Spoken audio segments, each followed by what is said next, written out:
આપણું મન એ પ્રસન્ન હોય તો આખું જગત આપણને પ્રસન્નતાથી ભરેલું દેખાય છે. અને જો આપણા ચિત્તની અંદર વિષાદ હોય તો જગતની અંદર પણ આપણને વિષાદ, દુઃખ, હતાશા એવું જ જોવામાં આવે છે. એટલે આપણા જીવનમાં આપણે જે કંઈ કરીએ છીએ અને આપણા જીવનમાં આપણે જે કંઈ અનુભવ કરીએ છીએ, આપણું આચરણ અને આપણી અનુભૂતિ, એ બંનેની અંદર જો સૌથી મોટો ભાગ ભજવનારું કોઈ હોય તો એ આપણું મન છે, આપણા આંતરિક વિચારો છે. આ આંતરિક વિચારોને લીધે જ આપણું બાહ્ય જીવન સફળ અથવા નિષ્ફળ બને છે, સુખી અથવા દુઃખી બને છે. જો મન શાંત હોય તો જીવન આનંદમય લાગે છે. જો મન પવિત્ર હોય તો જીવન ઉર્ધ્વગામી બને છે. અને જો મન નિશ્ચલ હોય તો જીવનમાં સ્થિરતા આવે છે. આપણા જીવનની અંદર સુખ શાંતિ માટે, ઉર્ધ્વગમન માટે, સ્થિરતા માટે આંતરિક જીવન એટલે કે આપણું મન બહુ જરૂરી છે. હવે આપણા આંતરિક જીવનને ઉર્ધ્વગામી અને સુદૃઢ બનાવવું હોય તો એના માટેનો ઉપાય શું છે? ભગવાન સ્વામિનારાયણે વચનામૃતની અંદર એનો ઉપાય બતાવતા વાત કરી કે આપણી આજુબાજુ જેવું વાતાવરણ હોય, આપણી આજુબાજુ જેવો સંગ હોય, એની સીધી અસર આપણા મન પર, આપણા વિચારો ઉપર પડે છે. ગઢડા પ્રથમના 18મા વચનામૃતમાં સ્વામિનારાયણ ભગવાને દૃષ્ટાંત આપ્યું. 7 માળની હવેલી હોય, કાચના તકતા જડેલા હોય, રેશમી ગાલીચા બિછાવેલા હોય, વિષયી માણસો બેઠા હોય, દારૂના સીસા ભરેલા પડ્યા હોય અને નાચગાન થતા હોય. અને એવા સમયની અંદર જો કોઈ સારો માણસ જઈને પણ ત્યાં બેસે ને, એના મનની અંદર મલિનતા, ખરાબ વિચારો આવવા માંડે.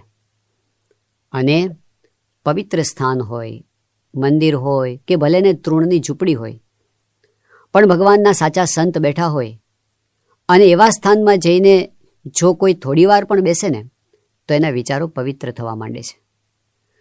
તો આપણા આંતરિક જીવનને સારું બનાવવા માટે બહારનો સંગ બહુ અગત્યનો છે.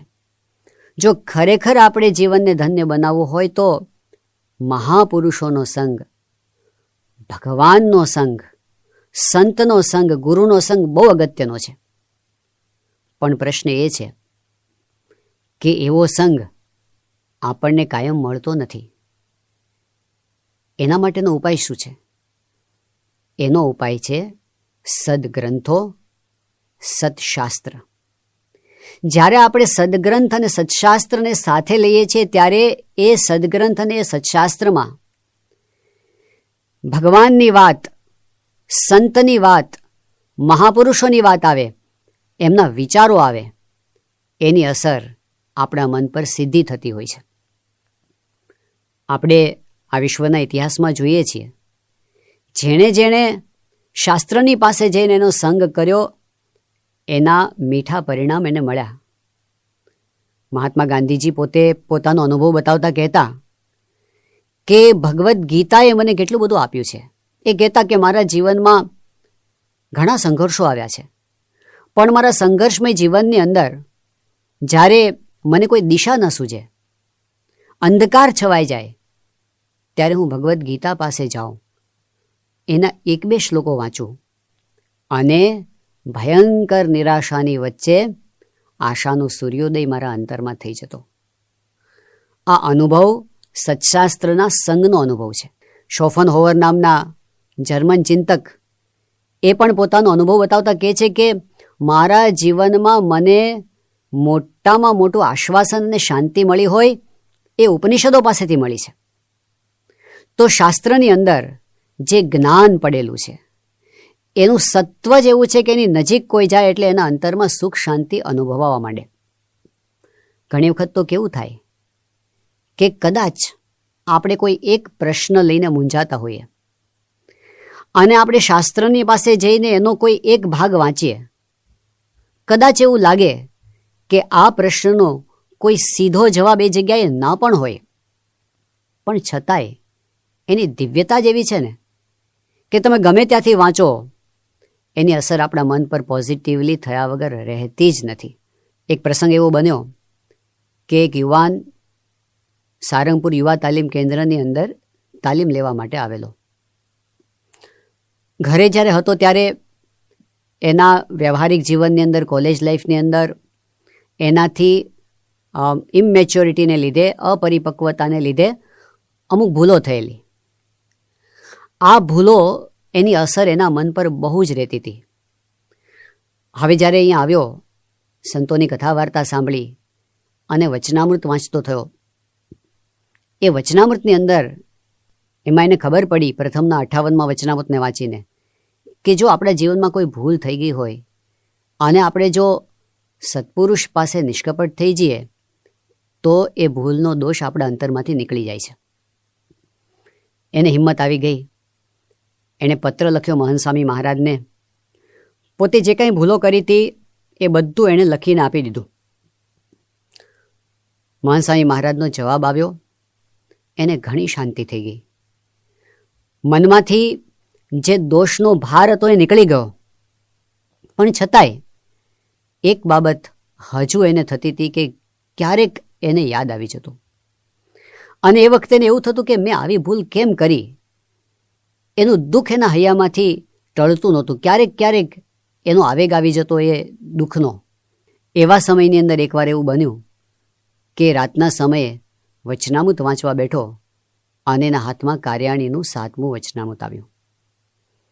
એકાગ્ર ચિત્તે વાંચતો હતો, ભાવનાથી વાંચતો હતો, અને ખબર નહીં કેમ પણ એને એવો અનુભવ થયો કે એના મનની અંદર જે ભાર રહેતો હતો ને એ બધો નીકળી ગયો. અંતરમાં શાંતિ થઈ ગઈ, અને એટલી બધી શાંતિ થઈ ગઈ કે ઘણા સમય પછી એ દિવસે એને બહુ જ સારી ઊંઘ આવી. સવારે ઉઠ્યો, એના મનમાં વિચાર આવતો હતો કે મારા મનમાં જે પ્રશ્ન ઘોળાતો હતો અને આ વચનામૃત મેં જે વાંચ્યું એની વચ્ચે કંઈ સંબંધ છે કે નહીં.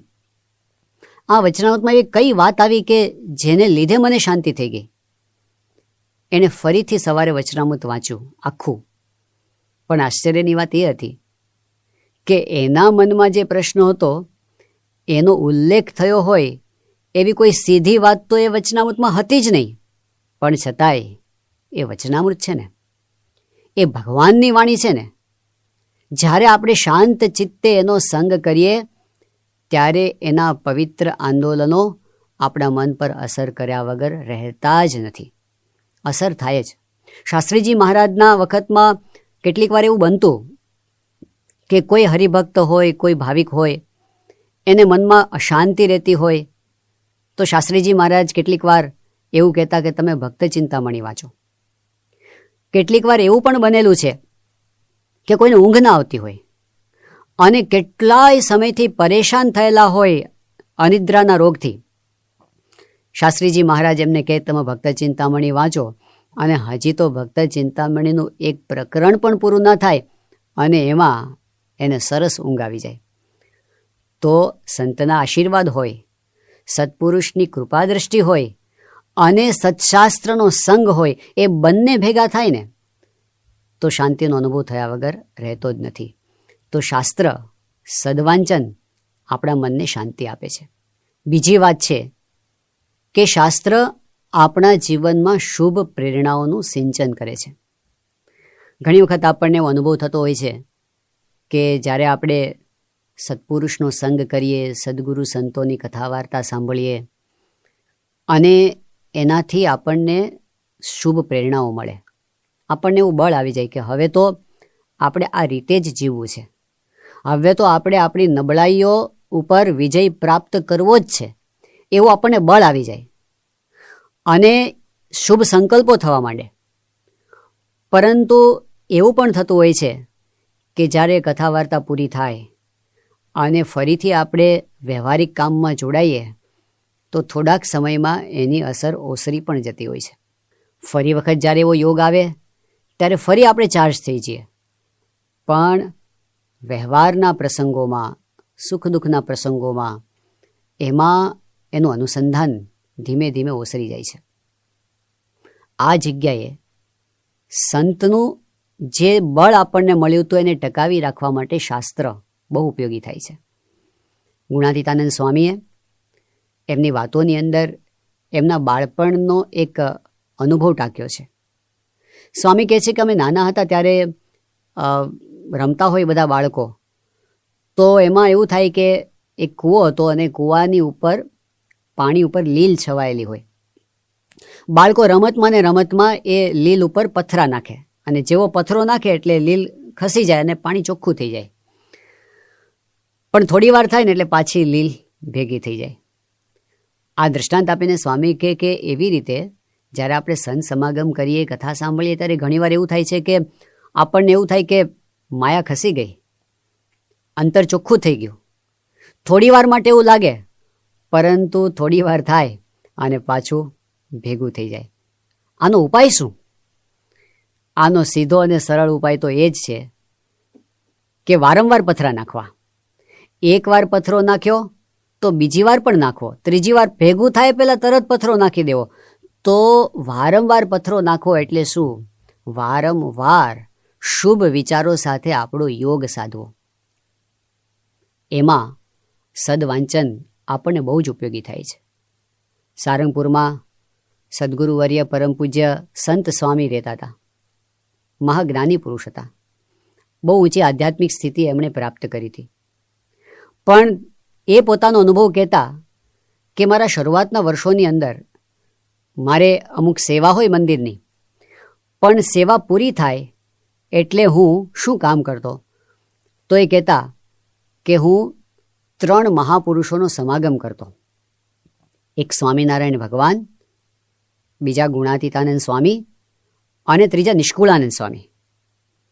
હવે આમ જુઓ તો આ આશ્ચર્યજનક વિધાન હતું, કારણ કે શાસ્ત્રીજી મહારાજના વખતના આ સંત હતા અને પોતે એમ કે હું નવરાશ મળે એટલે સ્વામિનારાયણ ભગવાનનો સમાગમ કરું, ગુણાતીતાનંદ સ્વામીનો કરું, નિષ્કુળાનંદ સ્વામીનો કરું. એ કેવી રીતે બની શકે?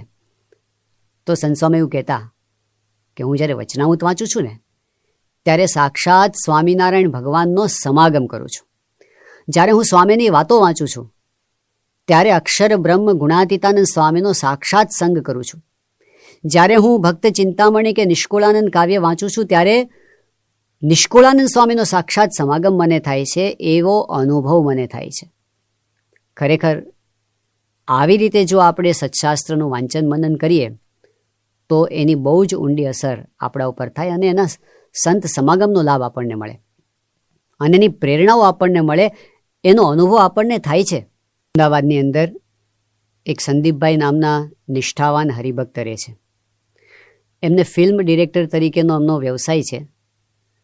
એમને યુવાન અવસ્થાની અંદર એવો શોખ હતો કે ફિલોસોફીના પુસ્તકો વાંચતા, જુદા જુદા ચિંતકોના, અને એમાં એમને બૌદ્ધિક રીતે સંતોષ પણ થતો. એ દરમિયાન બન્યું એવું કે એમના હાથમાં યોગીજી મહારાજનું જીવન ચરિત્ર આવ્યું અને હજી એમણે થોડાક જ પાના વાંચ્યા હશે ત્યાં જ એમને એવો અનુભવ થવા માંડ્યો કે આ તો અદ્ભુત વાત છે. એમણે કીધું કે મેં ધુરંધર ચિંતકોને વાંચેલા અને એ પોતે એટલી સરસ રીતે વિચારોને રજૂ કરે, બધાને ગમે એવી રીતે, એ પણ મેં જોયેલું, પરંતુ અહીં મને જુદો અનુભવ થયો. એમણે કીધું કે કોઈ ચિંતક એક પ્રશ્નનો ઉકેલ આપવા માટે જ્યારે વિસ્તારથી વાત કરે, આખું પુસ્તક ભરાય એટલી વાત કરે, અને જે સમાધાન ન મળે એ સમાધાન યોગીજી મહારાજના એક પ્રસંગને વાંચી અને એમાંથી મળી જાય છે. સત્પુરુષના જીવનની આ વિશેષતા છે કે જ્યારે આપણે એમના જીવન ચરિત્રમાં ઊંડા ઉતરીએ છીએ ત્યારે સહજ પ્રેરણાઓ આપણા અંતરની અંદર સ્ફુરવા માંડે છે અને એની અસર કેવી થાય છે? એમણે કીધું કે મારા વ્યક્તિગત જીવન પર એની ઊંડી છાપ એવી પડી કે ધીમે ધીમે મારા ગુસ્સા ઉપર મને કંટ્રોલ આવતો ગયો. જ્યારે આજુબાજુ બીજા કોઈ અકળાઈ જાય ત્યારે હું શાંત રહી શકતો. ક્યારેક સહન કરવાનું આવે તો હું સહન કરી શકું અને મને એવું લાગે પણ નહીં કે મેં સહન કર્યું છે. એટલી સ્વસ્થતા મારામાં આવવા માંડી. આ ક્યાંથી આવી? પછી એમણે કીધું કે આજુબાજુનું વાતાવરણ કલુષિત હોય, મનની અંદર વિકારો ઉત્પન્ન કરે એવું હોય, એની વચ્ચે પણ હું મારા જીવનને સત્સંગ પ્રધાન અને પવિત્ર રાખી શક્યો, તો એનું કારણ આ જીવન ચરિત્રોનું વાંચન છે. એમણે નિયમ જ બનાવી લીધો કે દરરોજ રાત્રે સૂતા પહેલાં અવશ્યપણે ભગવાન સ્વામિનારાયણથી માંડી અને સમગ્ર ગુણાતીત ગુરુ પરંપરાનું જીવન ચરિત્ર વાંચીને જ સૂવાનું. ક્યારેક રાતના 2 વાગે, 2:30 વાગે, 3 વાગે પોતાના કામ પરથી આવવાનું થાય તો પણ આ નિયમ પોતે ક્યારેય ચૂકતા નથી. એમાંથી એમને આ લાભ થયો છે એટલા માટે. તો સત્સંગ વાંચન આપણને એવી શુભ પ્રેરણાઓ આપે છે જેનાથી સતત આપણા આંતરિક જીવનનું પોષણ થયા કરે, આપણે આપણા જીવનનું ઉર્ધ્વગમન કર્યા કરીએ. ત્રીજો લાભ સદવાંચનનો, સત્સંગ વાંચનનો એ છે કે એનાથી આપણા જીવનમાં પ્રતીતિની દ્રઢતા વધતી જાય છે. સ્વામિનારાયણ ભગવાને લોયાના 6 વચનામૃતની અંદર વાત કરી છે કે ભગવાનના નિશ્ચયરૂપી મતિ છે એને ક્યારેય ફરવા દેવી નહીં. એટલું જ નહીં, પરંતુ વારંવાર મહિમાની વાત દ્વારા એની પુષ્ટિ કર્યા કરવી. આ પુષ્ટિ કેવી રીતે થાય? એ સદવાંચનથી થાય. ગુણાતીતાનંદ સ્વામી એમની વાતોમાં કહ્યું કે આપણને મહિમા સમજાય છે ને પાછું ભૂલી જવાય છે, માટે 100 વાર વાંચીને પછી જો સમજે ને તો ફરી ભૂલાય નહીં. તો વારંવાર વાંચવું અને વારંવાર વિચારવું, એના દ્વારા પ્રતીતિની દ્રઢતા આપણા અંતરમાં વધે છે. જ્યારે આપણે સ્વામિનારાયણ ભગવાનથી માંડીને ગુણાતીત ગુરુવર્યોના જીવન સામું, મહાન ભક્તોના જીવન સામું અને આ વચનો સામું જ્યારે જોઈએ છે ત્યારે આ સત્સંગનો ઇતિહાસ એટલો અદ્ભુત છે. ક્ષણે ક્ષણે આપણને પ્રતીતિ થાય છે કે આ સત્સંગ સાચો છે. નિષ્કુળાનંદ સ્વામીએ એમના કાવ્યની અંદર આ વાત કરી કે સાચો મળ્યો છે સત્સંગ, અંગે અચળ કરી રાખજો રે, રખે ચડે બીજાનો રંગ, એવું ડાપણ દૂર નાખજો રે. તો આપણને જે સત્સંગ મળ્યો છે પરમ સત્ય છે, એની પ્રતીતિ જેમ જેમ વધતી જાય તેમ તેમ સત્સંગનો આનંદ આપણને વધતો જાય છે. એ પ્રતીતિ વધે છે સત્સંગના વાંચનથી. લિખિતન યજ્ઞપુરુષ દાસજી ગ્રંથ એ આપણા સત્સંગના ઇતિહાસનો ગ્રંથ છે, ડોક્યુમેન્ટેડ ઇતિહાસ. શાસ્ત્રીજી મહારાજ અને એમના સમકાલીન સંતો, મહાન ભક્તો, એ બધાના પત્રો એમાં જેવા છેવા સ્વરૂપમાં સંકલિત થયા છે. તો એ ઇતિહાસ એટલો અદ્ભુત છે. એક સંતની વાત છે, એમણે દીક્ષા લીધી, એને 27-28 વર્ષ થઈ ગયા હતા અને જ્ઞાની સંત, બુદ્ધિમાન અને બહુ જ સમજણની અંદર પણ ઉચ્ચ કક્ષાના, અને એમનાથી બીજાને પણ પ્રેરણા મળે એવી એમની કથા વાર્તા, એમની વાતો, એટલે રાજીપાવાળા સંત. પણ એમણે પોતાના અનુભવની વાત કરી કે એ તો પોતે કાયમ કથા વાર્તા કરે, ચિંતન કરે, એવું એમનું અંગ હતું.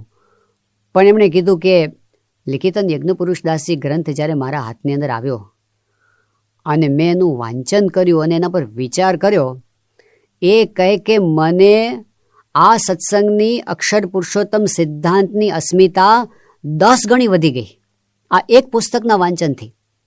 તો આપણી પાસે એવો અદ્ભુત ઇતિહાસ છે, એવા અદ્ભુત ગ્રંથો છે, જેમ જેમ વાંચતા જઈએ તેમ તેમ આપણા અંતરમાં પ્રતીતિની દ્રઢતા વધતી જાય અને સત્સંગનો જુદો જ આનંદ આપણને અનુભવાય. ચોથો લાભ એ છે કે આપણે સાચા રૂપમાં BAPSના પ્રતિનિધિ બની શકીએ. આપણા અંતરમાં ઈચ્છા હોય છે કે આપણને એવો સાચો સત્સંગ મળ્યો, આવા સાચા ગુરુ મળ્યા, તો આપણે એની વાત બીજાને કરીએ. પણ ઘણી વખત આપણે ઢૂકા ક્યાં પડીએ છીએ કે વાત તો કરવી હોય, પણ વાત શું કરવી, આપણને એટલું જ્ઞાન નથી હોતું. એટલે એ વખતે આપણે અટકી જવું પડે છે. આ સમયે આપણું સત્સંગ વાંચન આપણને કામ લાગે છે. રાજકોટના એક હરિભક્ત છે છગનભાઈ રામાણી. વર્ષો પહેલાં એમને કચ્છમાં કોઈ પોતાના વ્યાવસાયિક કામ નિમિત્તે રહેવાનું થયું હતું. એમાં એક એવા સમુદાયની વચ્ચે રહેવાનું થયું કે જેમને BAPS સંસ્થા પ્રત્યે કે અક્ષર પુરુષોત્તમ સિદ્ધાંત પ્રત્યે ગેરસમજ હોય. પણ એ ત્યાં રહ્યા, એ દરમિયાન એમનું પોતાનું વાંચન સારું, અભ્યાસ સારો, અને એના આધારે એમણે બધાના પ્રશ્નોના સમાધાન આપવા માંડ્યા. અને જ્યારે એમણે સમાધાન આપ્યા ત્યારે બધાને સમજાયું કે આ વાત તો નક્કર સત્ય છે, આ એકદમ સાચું છે.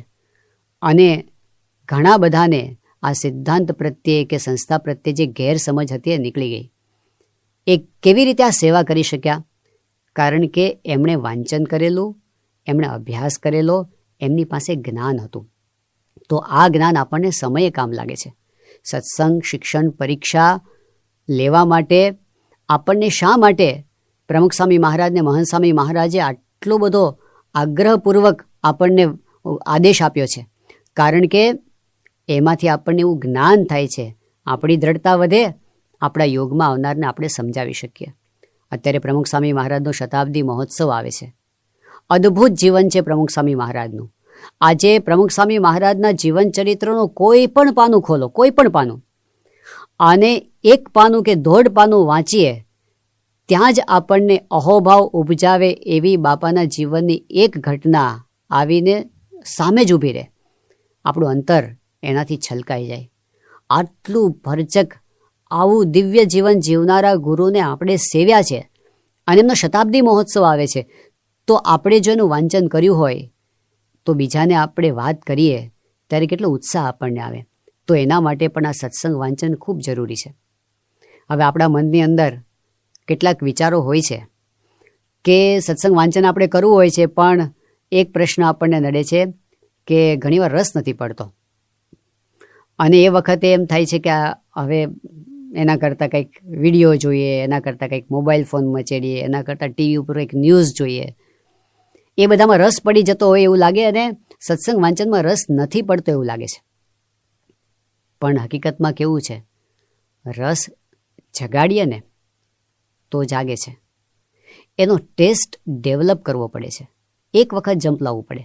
જેવી રીતે કોઈ વ્યસન કરે તો શરૂઆતની અંદર એ તમાકુ ખાય કે સિગારેટ પીવે કે કશું પણ વ્યસન કરે તો કંઈ શરૂઆતમાં એને મજા નથી આવતી.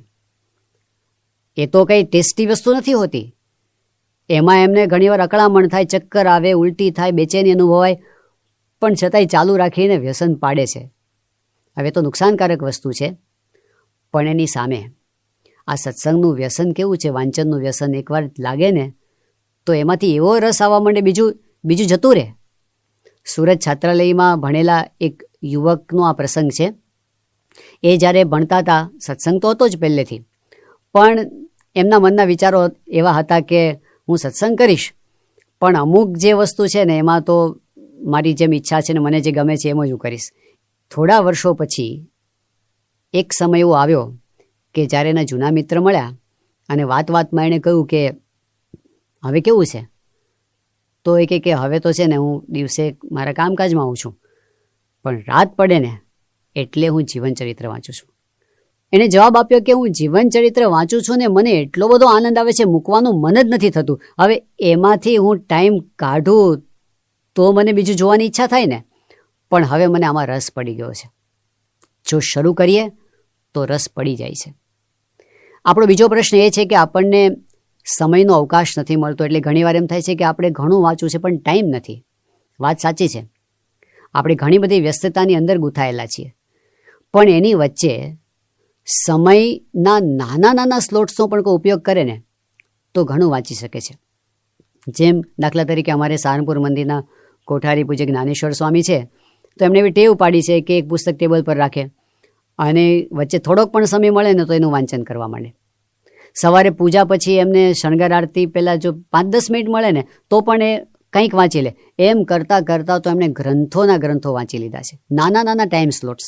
એનો ઉપયોગ કોઈ શિવલાલ શેઠ એવું કરતા, દુકાન પર ગ્રંથ રાખે વચનામૃતનો અને 2 ગ્રાહકોની વચ્ચેના સમયની અંદર એ પોતે વાંચન કરી લેતા. તો સમયના આવા અવકાશોનો ઉપયોગ જે કરે છે એનાથી વાંચન થાય છે ને થોડું કરતાં ઘણું વાંચન એના દ્વારા થઈ જતું હોય છે. એ પણ આપણને જોવા મળે છે. પ્રમુખ સ્વામી મહારાજના જીવનમાં આપણે જોયું છે કે નાનો પણ સમય મળે ને તો વાંચન કરી લેતા. યુનોની મહાસભાની અંદર એમને શાંતિનો સંદેશ આપવા જવાનું હતું અને એ તો તૈયાર થઈ ગયા, પણ એવું લાગ્યું કે હજી થોડી વાર લાગશે નીકળતા. તો એ વખતે એમની પાસે યોગીજી મહારાજની બોધકથાની ચોપડી હતી, એ લઈને સ્વામી વાંચવા માંડ્યા.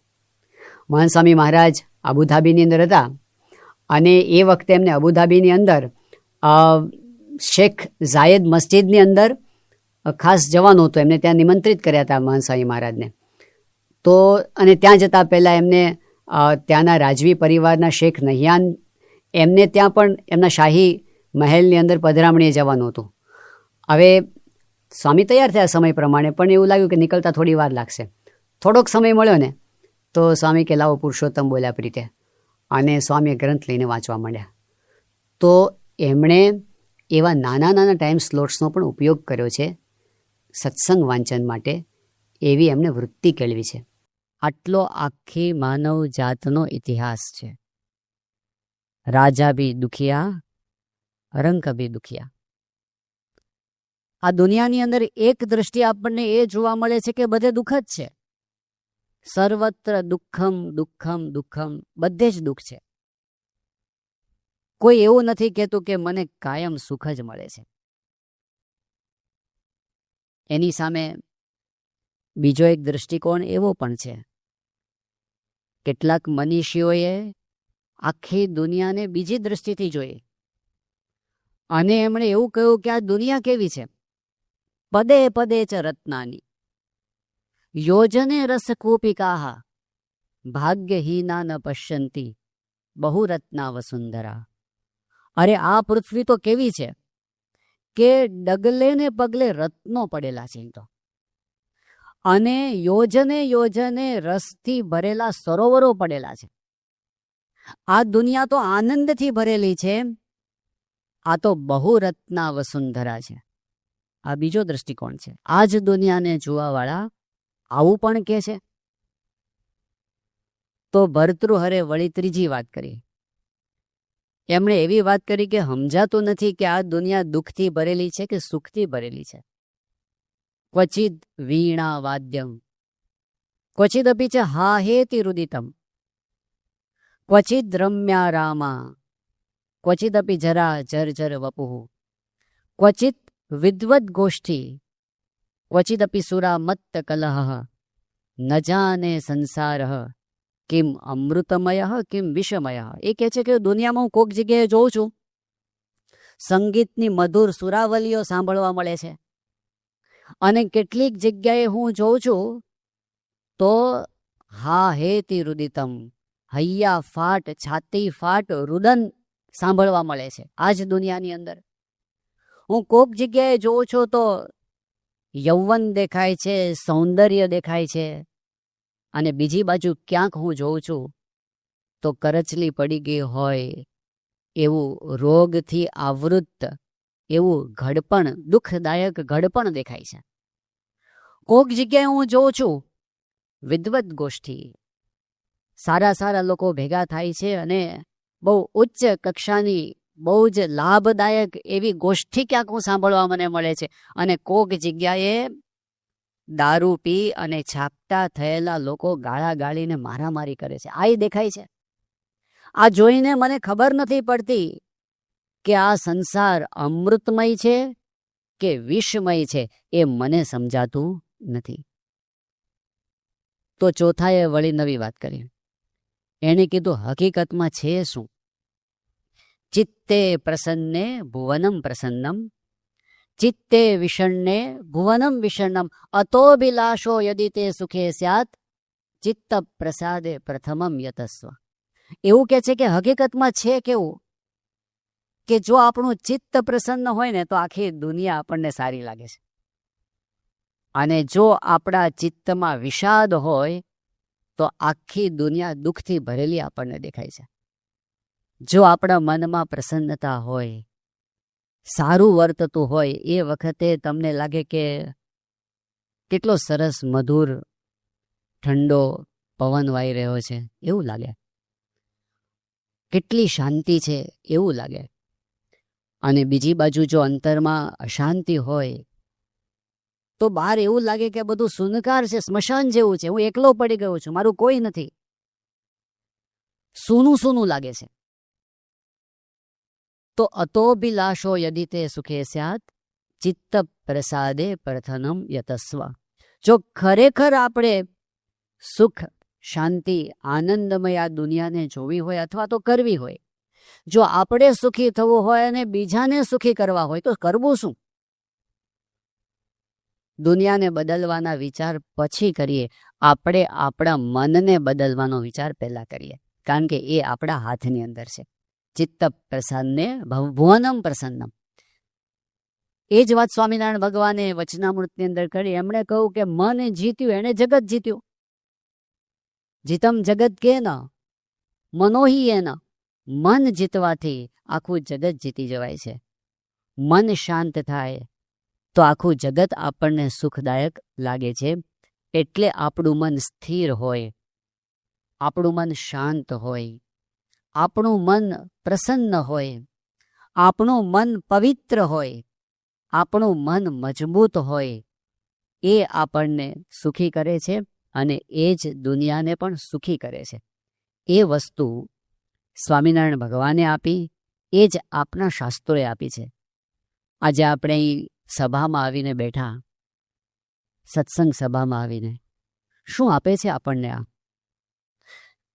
એક શહેરની વાત કરું, નામ નથી આપતો એ શહેરનું, પણ એમાં એક ડૉક્ટર રહેતા હતા અને બુદ્ધિશાળી ડૉક્ટર હતા, સાયકાઇટ્રિસ્ટ થયેલા હતા, પોતે મનના જ ડૉક્ટર થયેલા હતા. હવે થયું કેવું કે લગ્ન થયા, એમના ધર્મપત્ની પણ ડૉક્ટર હતા, સંયુક્ત પરિવારમાં રહેતા હતા. પણ સંયુક્ત પરિવારની અંદર ઘણી વખત અંદર અંદર ઝઘડા થતા હોય છે, તો થોડુંક ઘરમાં કલહ વધી ગયો સ્વભાવોને લીધે. એને લીધે અશાંતિ બહુ રહે. એ અશાંતિને લીધે આ ડૉક્ટર પોતે વ્યસન પર ચડ્યા અને ધીમે ધીમે એની પરિસ્થિતિ વધારે વિકટ થતી ગઈ. તો એ પોતે સાયકાઇટ્રિસ્ટ હતા પણ પોતે જ પેશન્ટ જેવા બની ગયા. ગુસ્સો બહુ આવે, એના પેશન્ટ ઉપર એ ગુસ્સે થઈ જાય. તો એમની પ્રેક્ટિસ ચાલતી બંધ થઈ ગઈ. એક પરિસ્થિતિ કેવી આવીને ઊભી રહી ઘરમાં. એમના દીકરાએ સંતોને વાત કરી હતી કે નાનપણમાં એક પરિસ્થિતિ એવી આવીને ઊભી રહી કે એના પિતા પણ ડૉક્ટર હતા, એની માતા પણ ડૉક્ટર હતી, પણ ઘરના કજિયાને લીધે વાતાવરણ એવું હતું અને ઘરનું બધી રીતે પાયમાલ થઈ ગયા હતા. એ કે મારા દૂધના બિલના પૈસા ચૂકવવાના ઘરમાં નહોતા, બધી રીતે ખુવાર થયા હતા. એવા સમયની અંદર એકવાર એવું થયું કે એ ડૉક્ટર પોતે પસાર થતા હશે રસ્તા ઉપર અને રસ્તા ઉપર મંદિર બની રહ્યું હતું. આપણું અત્યારે નડિયાદમાં મંદિર બને છે એવું એ શહેરની અંદર BAPS સંસ્થાનું શિખરબદ્ધ મંદિર બનતું હતું, રોડ ઉપરથી દેખાય. એટલે જિજ્ઞાસાવશ એ પોતે મંદિરના કેમ્પસની અંદર આવ્યા અને અંદર આવ્યા ને એને શાંતિ થવા માંડી. દરેક ભૂમિનો એક પ્રતાપ હોય છે ને, આજુબાજુના વાતાવરણની અસર હોય છે. તો એને જે ટેન્શન લઈને ફરતા હતા એવું એને લાગ્યું કે જાણે થોડું હળવું થઈ ગયું મારું સ્ટ્રેસ. એટલે ફરી વખત આવ્યા. હજી તો મંદિર બન્યું નહોતું, કામ ચાલુ હતું.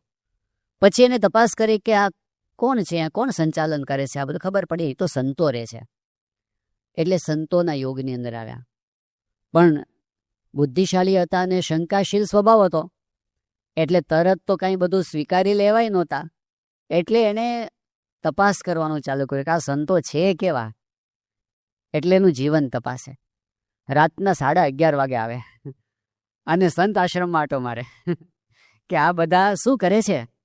એણે નજીકથી બધો અભ્યાસ કર્યો અને વિશ્વાસ બેઠો કે આ જગ્યા તો સાચી છે, આ સાધુ તો સારા છે. એટલે પછી એણે કથા સાંભળવાની શરૂઆત કરી. સભામાં આવીને બેસવા માંડ્યા. એની અસર એવી થવા માંડી કે ધીમે ધીમે એના મનને શાંતિ થવા માંડી. એની અસર ઘર ઉપર થઈ, એની અસર એમની તબિયત ઉપર થઈ, એની અસર એની પ્રેક્ટિસ ઉપર થઈ. ધીમે ધીમે વાતાવરણ બદલાતું ગયું ને એમાંથી એક પરિસ્થિતિ એ આવીને ઊભી રહી. અત્યારે બહુ મોટી હોસ્પિટલ છે, પતિ પત્ની બંનેની પ્રેક્ટિસ જોરદાર ચાલે છે. દીકરો મોટો થઈને ડૉક્ટર થઈ ગયો, MD થઈ ગયો, લગ્ન થઈ ગયા. એના પત્ની પણ પોતે સારા ડૉક્ટર છે, એ સારામાં સારી પ્રેક્ટિસ કરે છે. પૈસે ટકે સુખી સંપન્ન થયા છે. પણ વિશેષતા શું છે? તમે અત્યારે એમને મળો ને એટલા આનંદી વ્યક્તિ છે ને, તમે ગમે તેવા ચિંતામાં હો ને એને તમે મળો ને 10 મિનિટમાં તમે આનંદમાં આવી જાઓ. એવું એમનું વ્યક્તિત્વ જ આખું બદલાઈ ગયું. હવે બદલાયું શું? ભણતર તો હતું, જે કાંઈ બુદ્ધિ કહેવાય બુદ્ધિ એ હતી, પણ એક જગ્યા એનું જે મન હતું ને એ શાંત નહોતું, એને લીધે આ બધું હતું ને ગરબડ વાળું થતું હતું, કઈ વ્યવહારમાં મજા નહોતી. એટલે કેટલી અગત્યની વસ્તુ છે મન. પ્રમુખ સ્વામી મહારાજ દિલ્હીમાં વિરાજમાન હતા ને એ વખતે અમેરિકાના આપણા એક બહુ જ સન્નિષ્ઠ ભક્ત છે વ્યોમેશભાઈ જોશી, એ ત્યાં ગયા હતા. કેલિફોર્નિયાની અંદર રહે છે. અને આ વાત છે લગભગ આજથી 17-18 વર્ષ પહેલાંની. દિલ્હી અક્ષરધામ બની ગયું હતું અને પછીના વર્ષની 1-2 વર્ષ પછીની વાત છે. હવે એ સમયે એવું થયું હતું કે એ પોતે અમેરિકાથી આવ્યા હતા, આમ તો પોતાના વ્યવસાયના કામ માટે આવ્યા હતા. એ પોતે અમેરિકાની અંદર HP નામની એક કંપની છે, એના પોતે વાઇસ પ્રેસિડેન્ટ હતા. અને એ સમયની અંદર ભારતીય લોકો અમેરિકામાં ઊંચામાં ઊંચી પોસ્ટ ઉપર પોતે કોર્પોરેટમાં પહોંચ્યા હોય એમાં આ પોતે પહેલા ક્રમની અંદર ગણાતા હતા, એવા હતા વ્યોમેશભાઈ. એ બાપાના ખબર પડી, દિલ્હી પોતે આવ્યા હતા પોતાના કામ માટે, ખબર પડી કે બાપા એ વિરાજમાન છે, એટલે પ્રમુખ સ્વામી મહારાજના દર્શન માટે ગયા. સ્વામીશ્રીને મળ્યા, સ્વામીશ્રીએ એમને આશીર્વાદ આપ્યા, બધી વાતચીત થઈ. એમની સાથે એક અમેરિકન ભાઈ હતા, એમને પરિચય આપ્યો કે સ્વામી આ મારી સાથે આવ્યા છે અને એ પોતે સાયકાઇટ્રિસ્ટ છે, મનના ડૉક્ટર છે, એ મારી ભેગા આવ્યા છે. સ્વામી કીધું કે એ કેમ અહીંયા ભારત જોવા માટે આવે છે? એ કે ના એવું નથી સ્વામી, એ મારા પર્સનલ ડૉક્ટર છે, મારી કંપનીએ એમને નોકરીએ રાખ્યા છે અને એને હું દુનિયામાં ગમે ત્યાં જાઉં મારી ભેગા ને ભેગા એમને રહેવાનું, એનું હું એક જ એમનો ક્લાયન્ટ અને એ મારા ડૉક્ટર. એને આખી દુનિયામાં મારી ભેગા, મારા માટે એને $1 લાખ પગાર કંપની આપે છે મારી ભેગો રાખવા માટે. એટલે સ્વામી કીધું એવું કેમ? એ કે એને એક જ કામ કરવાનું, મારું મન ઠેકાણે રાખવાનું, કારણ કે આખી કંપની મારા મનના આધારે છે. જો કંઈક ગરબડ હું ડિસ્ટર્બ થઈશ તો મારા એક નિર્ણયના આધારે કંપનીને લાખો ડોલરનું નુકસાન થઈ શકે. એટલે એને પોસાય છે આને $1 લાખ આપવા, એને પોસાય છે. એનો અર્થ શું થયો કે શરીરના સ્વાસ્થ્ય માટે આખી દુનિયા કંઈક ને કંઈક કરતી હોય છે, પણ જે વસ્તુ છટકી જાય છે નજરમાંથી એ વસ્તુ છે આપણું મન. એને પણ રેગ્યુલર ટ્રીટમેન્ટની જરૂર પડે છે, એને પણ વ્યાયામની જરૂર પડે છે, એની પણ શુદ્ધિની જરૂર પડે છે. અને એનું બેસ્ટ સ્થાન હોય ને તો અહીંયા છે. આપણે અહીં બેઠા ને એ શ્રીજી મહારાજે કાર્યાણીના 12મા વચનામૃતની અંદર આ વાત કરી છે. મહારાજ કહે છે કે ગમે તેવો કામી, ક્રોધી, લોભી, લંપટ જીવ હોય, એટલે હવે તમે કલ્પના કરી શકો, ગમે તેવો એટલે છેલ્લી પાયરી આવી ગઈ.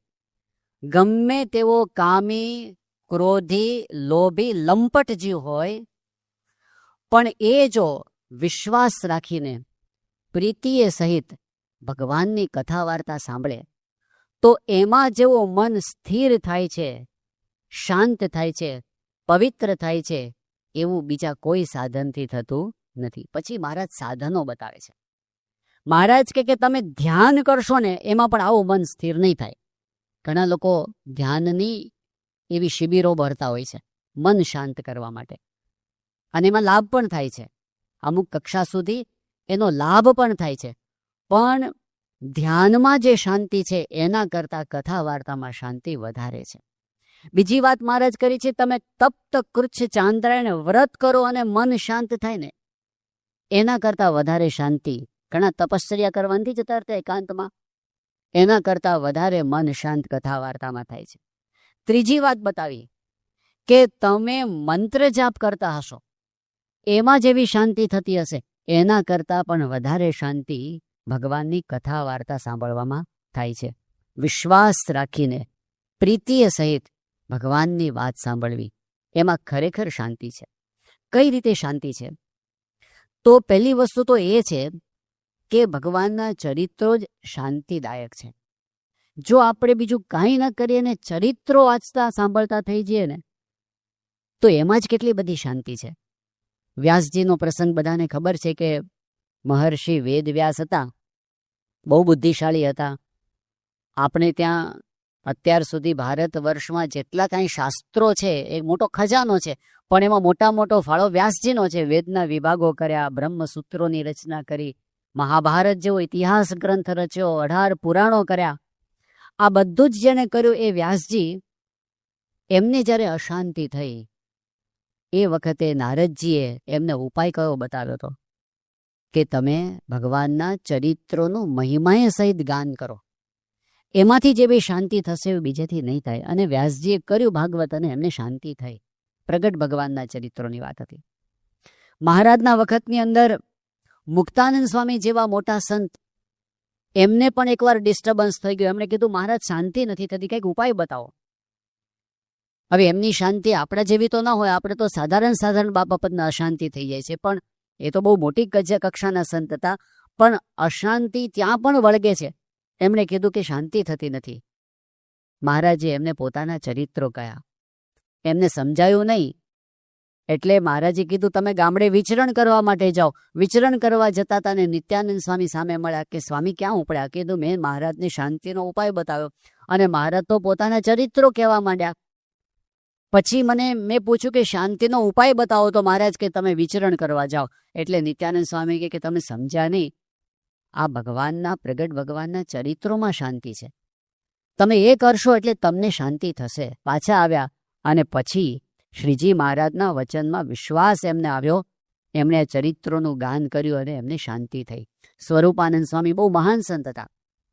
એમની તો સ્થિતિ કેવી હતી કે મહારાજે આનંદાનંદ સ્વામી, મુક્તાનંદ સ્વામી અને સ્વરૂપાનંદ સ્વામી, આ ત્રણેય સંતોને એક પ્રશ્ન પૂછ્યો કે અમે તમને કોઈ કામ સોંપીએ, પ્રવૃત્તિ સોંપીએ તો તમે કેવી રીતે કરો? પ્રવૃત્તિ માત્ર અશાંતિ જન્માવે છે, પણ તમે પ્રવૃત્તિ કરો કેવી રીતે? તો આનંદાનંદ સ્વામીએ કીધું કે મહારાજ તમે જેમ કહો ને એમ હું કરી નાખું. આ પણ એક બહુ મહત્વની વસ્તુ છે, જેમ કેમ કરી નાખવું સહેલું નથી. મહારાજ રાજી થયા. મુક્તાનંદ સ્વામીને પૂછ્યું તમે કેવી રીતે કરો? તમને કોઈ કામ સોંપીએ કે આ કામ કરવાનું છે, કેવી રીતે કરો?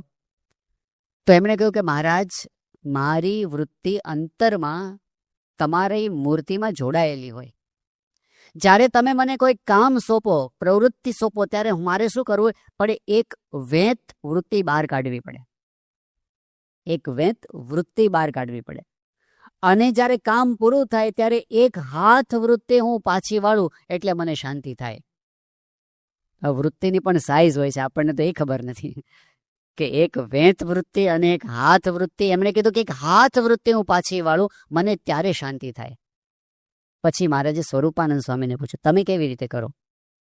એમણે કહ્યું મહારાજ જ્યારે તમે મને કોઈ ક્રિયા સોંપો અને હું કોઈ પણ ક્રિયા કરવા માટે જાઉં અને મને કોઈ વસ્તુ દેખાય જ નહીં, હું જ્યાં જાઉં ત્યાં મને તમારી મૂર્તિ જ દેખાય, બીજું કાંઈ ન દેખાય. મહારાજ કે એ કેવી રીતે? તો સ્વરૂપાનંદ સ્વામીએ કીધું કે કોઈ તીર હોય અને એની આગળ લીંબુ ખોસી દીધું હોય અને પછી નિશાન લે, જ્યાં જ્યાં નિશાન લે ત્યાં ત્યાં લીંબુ, બધે લીંબુ જ દેખાય, કારણ કે તીરમાં ખોસેલું છે લીંબુ. એવી રીતે મારી વૃત્તિ તમારી મૂર્તિમાં પરોવાયેલી છે. એટલે જ્યાં જ્યાં મારી મૂર્તિ જાય છે ને ત્યાં તમારા સિવાય બીજું કાંઈ દેખાતું નથી. મહારાજ બહુ રાજી થયા. આવી સ્થિતિવાળા સ્વરૂપાનંદ સ્વામી, એમને અશાંતિ થઈ. એકવાર કીધું મહારાજ શાંતિ થાય એવું કરો. એ વખતે મહારાજે આ જ કર્યું, પોતાના ચરિત્રો કયા. અને સ્વરૂપાનંદ સ્વામીને પહેલાં તો મહારાજે કસોટી કરી. મહારાજે કીધું કે જાઓ પર્વતભાઈ પાસે જાઓ, એ શાંતિની વાત કરશે. પર્વતભાઈ પાસે ગયા તો પર્વતભાઈએ તો મોટા સંત આવ્યા હતા એટલે એમને બેસાડ્યા એમની પાસે આસન, કે સ્વામી કથા વાર્તા કરો. સ્વરૂપાનંદ સ્વામી કથા વાર્તા પણ કરી. પછી પાછા ગયા. મહારાજ કે શું કરી આવ્યા? કે કથા વાર્તા કરી આવ્યો. મહારાજ કે કરવા નહોતા મોકલ્યા, સાંભળવા મોકલ્યા હતા, જાઓ પાછા. તે પાછા મોકલ્યા સ્વરૂપાનંદ સ્વામીને પર્વતભાઈ પાસે. ને એ વખતે પર્વતભાઈએ એવું કીધું કે સ્વામી શાંતિ જો મેળવવી હોય તો આ સ્વામિનારાયણ ભગવાન સાક્ષાત પ્રગટ વિરાજમાન છે, એમના સંબંધવાળું બધું દિવ્ય છે. આ દાદા ખાચરનો દરબાર દિવ્ય છે. તમે દાદા ખાચરના દરબારના નળિયાનું ધ્યાન કરો, એમાંથી શાંતિ થશે. શું કહેવા માંગતા હતા પર્વતભાઈ? શું કહેવા માંગતા હતા?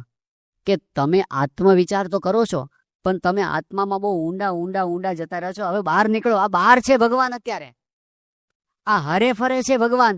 તમે બહુ ઊંડા જતા રહ્યો છો. આ અક્ષરધામ છે, આ ભક્તો જ મુક્તો છે અને અહીંયા જ શાંતિ છે, આ જ ચરિત્રો છે, આનાથી સિવાય બીજું કાંઈ નથી. જ્યારે તમને પ્રતીતિ આવશે ત્યારે આખો એ સત્સંગ આનંદમય લાગશે.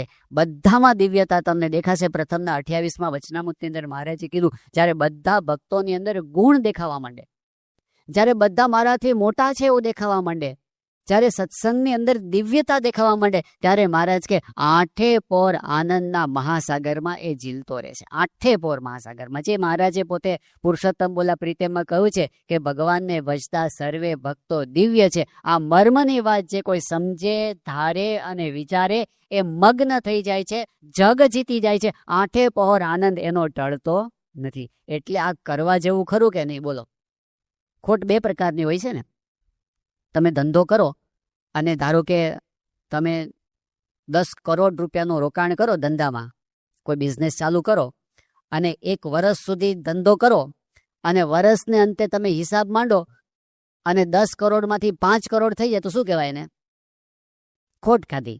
આ એક પ્રકારની ખોટ છે. પણ બીજો પ્રકાર કયો છે કે તમે ધંધો ચાલુ કરો, 10 કરોડ રૂપિયાનું રોકાણ કરો, વર્ષ આખું મહેનત કરો અને વર્ષને અંતે હિસાબ કરો તો 10 કરોડમાં ઓછા ન થયા હોય, નફો થયો હોય. પણ નફો કેટલો થયો હોય? એ કે 100 રૂપિયાનો. એને ખોટ કહેવાય કે ન કહેવાય? અરે 10 કરોડનું રોકાણ કર્યું છે, એનું વ્યાજ તો એટલીસ્ટ આવવું જોઈએ. ધંધો કરે છે, કરોડ તો આવવા જોઈએ. 100 રૂપિયાનો નફો એ નફો કહેવાય? નફામાં ખોટ છે ને. એમ આ સત્સંગ ખરેખર એવો છે, આપણે ન્યાલ થઈ જાય એવા છે, પણ આપણે છે ને એ સત્સંગનું પૂરું સુખ નથી લેતા ને, એટલે નફામાં ખોટ ખાઈએ છીએ. જેવો જોઈએ એવો લાભ આપણે લેતા નથી. એમાં કંઈક આડું આવે છે. પ્રાપ્તિ તો સામે મોટી છે, પણ એ પ્રાપ્તિનો આનંદ લેવામાં કંઈક નડે છે. એ જો ખસેડી દઈએ ને, એ શું નડે છે? એ જે નડે છે એને ખસેડી નાખવા જેવું છે. ઘણી વખત આપણે જે નડે છે એની સાથે એટલું મમત્વ થઈ ગયું છે ને, એને છોડવા તૈયાર નથી. પણ સામે લાભ મોટો છે એટલે મમત્વ છોડવા દેવું છે. મહંત સ્વામી મહારાજ ઘણી વાર કહે છે કે તમે બહુ મોટો બંગલો બાંધ્યો હોય, ધારો કે તમે 50 કરોડ રૂપિયાનો બંગલો બાંધ્યો અને ગઈકાલે એનું ઉદ્ઘાટન કર્યું લાભ પાંચમના દિવસે. આજે છે, ગઈકાલે ગઈ ને, લાભ પાંચમના દિવસે તમે એનું ઉદ્ઘાટન કર્યું 50 કરોડના બંગલાનું, અને પછી કોઈ તમારો એકદમ સાચો સ્નેહી વિશ્વાસુ મિત્ર હોય, જાણકાર હોય, અને એ કે આ બંગલો તું તોડી નાખ. એ કે મૂરખ છે, હજી ગઈકાલે આ 50 કરોડનો બંગલો બાંધ્યો છે, કાલે ઉદ્ઘાટન કરશે, તું તોડવાની વાત કરે છે. એ કે હું તને સાવ સાચી વાત કરું છું, તું તોડી નાખ, કારણ કે તારો આ વિશાળ બંગલો છે, વાત સાચી, પણ આ જ બંગલાની નીચે ખનીજ તેલ છે અને અબજો અબજો અબજો રૂપિયાનું તેલ છે. તું જેટલું વહેલું કાઢીશ એટલું વહેલો અબજપતિ થઈ. તો એ કે કાલે બુલડોઝર મૂકો. કારણ કે આ 50 કરોડ છે વાત સાચી, પણ એ 50 કરોડ બીજા લાખો કરોડો અબજો કરોડને રોકી રહ્યો છે, એટલે 50 કરોડને હટાવી દો, કારણ કે નડે છે. એમ આપણને ગમે એવી કેટલીક વસ્તુઓ હોય છે જેને આપણે છોડવા માંગતા નથી, પણ એ મોટું સુખ લેવામાં નડે છે. આ સત્સંગની પ્રાપ્તિને માણવામાં નડે છે. જેવા મહંત સ્વામી મહારાજ તો બહુ સ્પષ્ટપણે આપણને સ્વરૂપની વાતો કરી દીધી છે. જેવા ભગવાન અક્ષરધામમાં છે એવા અહીંયા છે, અને અહીંયા છે એવા અક્ષરધામમાં છે. આપણે કંઈ બાકી નથી, કંઈ ઉધાર નથી. મહારે મુનિના ધ્યાનમાં નાવે, રે શામળિયોજી મુજને બોલાવે. એ વસ્તુ આપણી પાસે મળી ગઈ છે. આપણે કલ્યાણમાં, મોક્ષમાં, પ્રાપ્તિમાં, અક્ષરધામના સુખમાં કાંઈ બાકી નથી. એ આપણે બધા મેળવી શકીએ એમ છે ને આજે મળે એમ છે, પણ એની વચમાં જે નડે છે ને એને આપણે છોડવાનું છે. શું નડે છે?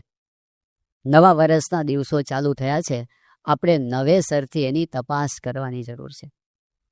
એક વસ્તુ જો નડતી હોય આપણને તો એ કઈ છે? પ્રમુખ સ્વામી મહારાજ વારંવાર આ વાત કહેતા.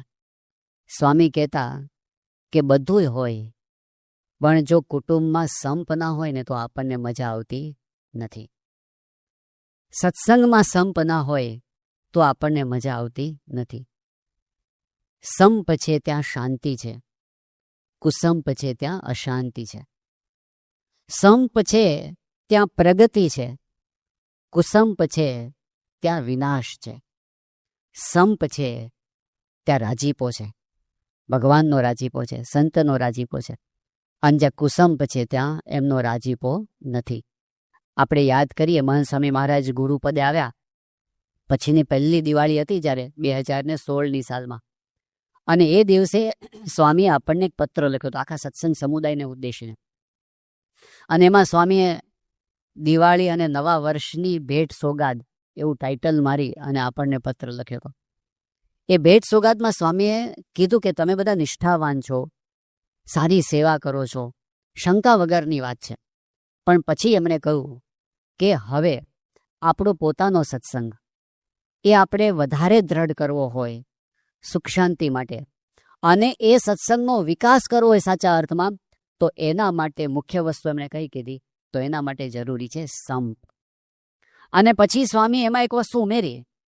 સ્વામી કે એ વસ્તુ આપણને ખબર તો છે, સંપ જરૂરી છે, આપણને બધાને સંપ ગમે છે, કોઈને કુસંપ કંકાસ કોઈને ગમતો નથી, એ આપણને બધાને ખબર છે. પણ સ્વામી શું કહ્યું કે જો આપણે ખરેખર સંપ વધારવો હોય તો એના માટે શું કરવું, કે સામેવાળા પાસેથી બિલકુલ અપેક્ષા ન રાખવી. બીજા તરફથી સહકાર મળે તો ભલે, ન મળે તો બિલકુલ અપેક્ષા ન રાખવી. સ્વામી કીધું કે એ વિચાર કરવો કે મારે સંપ રાખવો છે. પછી સ્વામી કહે કે એવો વિચાર કરવો રોજ કે ઘરમાં કે સત્સંગમાં હું કેવી રીતે બોલું તો સંપ વધે, હું કેવી રીતે વર્તું તો સંપ વધે, હું કેવી રીતે વિચાર કરું તો સંપ વધે. એ સ્વામી આપણને ઉપાય બતાવ્યો છે. તો ખરેખર આ વસ્તુ છે તો બહુ મહત્વની, કે આપણને બધાને સંપ ગમે છે, કુસંપ ગમતો નથી. પણ ક્યાંક ને ક્યાંક આપણો અહંકાર વચમાં આડો આવી જાય છે, અને એને લીધે પ્રશ્નો નાના હોય પણ એમાંથી આંટી સર્જાતી જાય છે. નાના નાના પ્રશ્નો બહુ મોટા અંતે. હું તમને 3 દિવસ પહેલાની વાત કરું છું. એક જગ્યાએ આ સંતોને પધરામણીએ જવાનું થયું હતું. પિતા છે અને 2 ભાઈઓ છે. હવે આમ જુઓ તો મધ્યમ કક્ષાનું કુટુંબ છે, બહુ ધનવાનય નથી, બહુ ગરીબે નથી, ખાધે પીધે સુખી માણસો છે. મોટો ભાઈ છે એ પોતે મહેનતુ છે, એણે મહેનત કરીને પૈસા કમાવા માટે કુટુંબ માટે ઘણી બધી મહેનત કરી છે, પણ નસીબ જોગે કોઈક કારણોસર એના લગ્ન નથી થઈ શક્યા. નાનો ભાઈ છે એના લગ્ન થઈ ગયા છે અને એને 2 બાળકો પણ છે. આવો પરિવાર. આમ જુઓ તો નાનપણથી બંને ભાઈઓ સાથે મોટા થયા છે, નાની નાની વાતો એકબીજા સાથે શેર કરતા, સંપીને નિર્ણય કરતા, એવું ચાલતું હતું. પણ છેલ્લા થોડાક સમયથી, થોડાક મહિનાઓથી ધીમે ધીમે ધીમે ધીમે અંતર વધતું ગયું. હવે જ્યારે તમે પૂછો કે પ્રશ્ન શું છે, તો એક જણને પૂછો, એ કે મારે તો કાંઈ પ્રશ્ન નથી, પણ એ સમજતા નથી. બીજાને બેસાડીને પૂછો કે તારે શું છે, એ કે મારે તો કાંઈ વાંધો નથી, પણ ઓલો સમજતો નથી. બસ આટલી જ વાત. પણ કે તમારે રાખવો છે, કે આ સંપ રાખવો છે, એ તો બધાને ગમે છે, પણ ઓલો સમજતો નથી ને એનો જ પ્રશ્ન છે. અને બધા જ પોતાની ફિલોસોફીમાં એવા ગૂંચાયેલા છે, પોતાનું જરાય છોડવા તૈયાર નથી ને એ કેમ સમજતો નથી. બસ આ જ વાત. પ્રશ્નો સાવ સામાન્ય. હવે ઓલો ભાઈ જમવા માટે બેઠો હોય, એક જણને જલ્દી જમીને ઊભો થઈ જાય છે, નાનો. મોટો છે જરા નિરાતે જમવાવાળો છે, એટલે શાંતિથી જમે છે. એટલે ઓલી એના નાના ભાઈને ઘરવાળીને જલ્દી વાઇન્ડ અપ કરવું હોય, એટલે વાસણો ખખડાવે છે, વાસ લેવા માંડે છે, વાઇન્ડ અપ કરવા માંડે છે. ઓલાને એમાં ખોટું લાગી જાય છે. વાતમાં શું માલ છે કહો? આવી નાની નાની વસ્તુઓ, એકેય વસ્તુમાં એવું નહીં કે જેને આપણે મેજર પ્રશ્ન કહી શકીએ, પણ કુટુંબના પ્રશ્નો નાનામાંથી જ મોટા થઈ જતા હોય છે. એને સોલ્યુશન કઈ રીતે જોવું? જો હવે આપણે જો એને ખંખેરવા બેસે ને કાઢવા બેસે ને તો એના પૂર્ણ હાયલા જ કરે. ઉકેલ ક્યારે આવે? જ્યારે વ્યક્તિ નક્કી કરે કે મારે એમાંથી કંઈક સોલ્યુશન કાઢવું છે અને એના માટે મારે શરૂઆત કરવી છે. જ્યારે પણ આપણે ધારો કે આપણે બધા બેઠા છીએ અહીંયા, આપણે પણ જેની સાથે રહેતા હોઈશું, દૂરવાળા સાથે બહુ પ્રશ્ન નથી. કદાચ આપણે મોટા બિઝનેસમેન હોઈએ તો આપણા કોન્ટેક્ટની અંદર કદાચ 2000 માણસોના કોન્ટેક્ટ હશે, 5000 માણસોના કોન્ટેક્ટ હશે, અને સારા સંબંધો હશે આપણે, એટલે કે બોલવા ચાલવાના સંબંધો હશે. એમાં બહુ વાંધો નથી આવતો. હજારો માણસો સાથે આપણા રિલેશન્સ હોય, એમાં બહુ વાંધો નથી આવતો. પણ જેની સાથે આપણે રોજ રહેતા હોઈએ, જેની સાથે આપણે રોજ કામ કરવાનું થતું હોય, એમની સાથેના આપણા સંબંધો ખરેખર સારા હોય, મિનિંગફુલ હોય, આપણને ખરેખર સાથે બેસવું ગમતું હોય, સાથે બેસીને કામ કરવું ગમતું હોય, એવા મિનિંગફુલ સંબંધો બહુ જ ઓછા હોય છે. બાળકો હોય, કિશોરો હોય, દીકરા દીકરી હોય, મા બાપે એને ઉછેરીને પ્રેમથી મોટાઈ કર્યા હોય, ઘણું બધું ઘસાયા હોય, પણ સાથે બેસીને વાત કરવી ગમતી ન હોય કોઈને. એ દીકરા હોય ને એને બહાર એના મિત્રો હારે રહેવું ગમતું હોય, દીકરીઓને બહાર એની બહેનપણીઓ હારે રહેવું ગમતું હોય.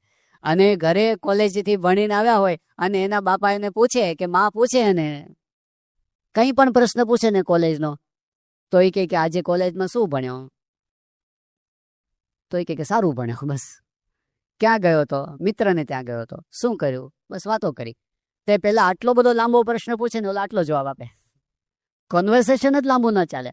અને એના એ દીકરા કે દીકરી હોય અને એના મિત્રો સાથે વાત કરે, કલાકો સુધી ચાલે ફોન પર. એની વાતો ખૂટે નહીં, રાતના 2 વાગ્યા સુધી હાલે. તે એવું કેમ થાય છે? જેટલું મા બાપ ઘસાયા છે એટલું તો ઓલા ઘસાયા નથી કાંઈ. પણ ડિસ્ટન્સ કેમ પડે છે? જનરેશનના ગેપ કેમ પડે છે? ભેગા બેસીને આપણે આનંદ કિલ્લોલ કેમ નથી કરી શકતા? તો એની અંદર કંઈક આપણા સ્વભાવોની ટકરામણો થયેલી હોય, એકબીજાને સમજવાની અંદર ક્યાંક ખામી આવી ગઈ હોય અને એ ડિસ્ટન્સ વધતું જાય છે. મિત્રો સાથે બને છે એનું કારણ કે એમાં ફ્રીક્વન્સી મેચ થાય છે, એકબીજાની વાતો સાંભળવા તૈયાર છે, વારંવાર ટોક નથી કરતા, કાંઈ શિખામણો બહુ નથી આપતા, એટલે ત્યાં છે ને ગાડું હાલ્યું જાય છે. એ બહુ ટોક કરે તો ત્યાંય ન હાલે ગાડું. પણ વાત શું છે કે જે જગ્યાએ આપણે સ્વભાવોની ટકરામણ થાય છે ને ત્યાંથી ગડબડ શરૂ થાય છે. તો એનો ઉકેલ શું?